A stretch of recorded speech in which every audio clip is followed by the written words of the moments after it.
Hello. In this video, we will show you how to complete part 3 of a resume, work experience. In this part of the resume, job seekers list job titles, their current and former employer names, locations, dates of employment, and a brief description of the job duties they had. Some job seekers call this part experience, so that they can include volunteer work in addition to paid jobs. No matter what you call it, this section of your resume is the part that future employers focus on most to decide if a candidate is a good match for the position. It is important that job seekers are honest in the description of their duties because hiring officials often check with past employers. Because a resume is only 1 or 2 pages long, it may not be possible to list all of your experiences. You will need to choose the ones that best show your skills for the job.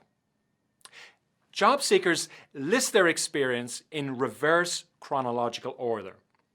This means they start with their current or most recent job, then the list continues backwards by time order.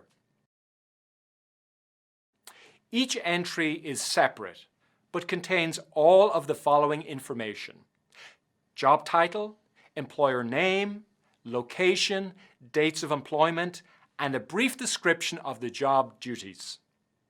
Here is Tomoko's resume and description of her experience. As you can see, she listed 3 separate experiences, one of which is a volunteer job. Look at the first experience.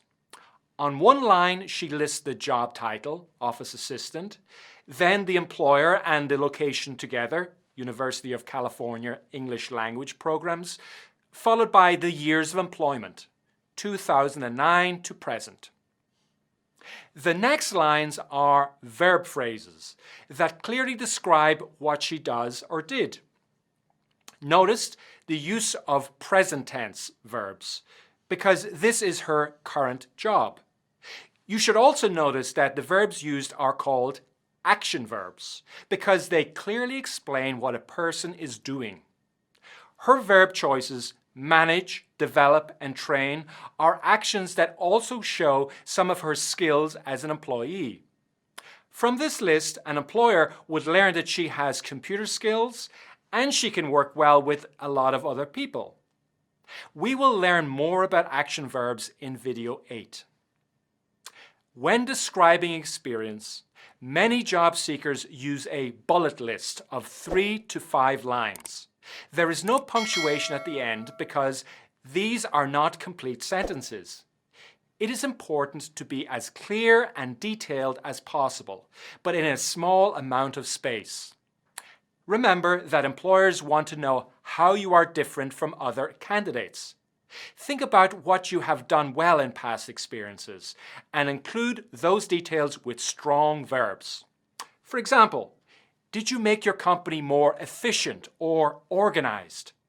For example, look at Tomoko's second experience as a program assistant.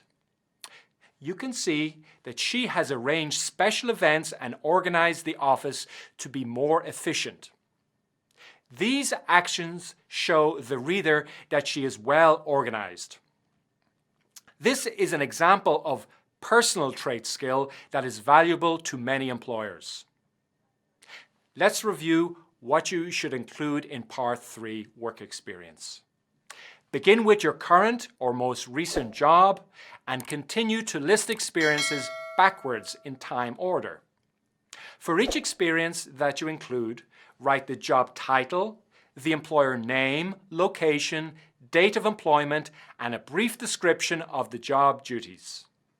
Next, you can practice organizing a resume with a game, ordering the chronology.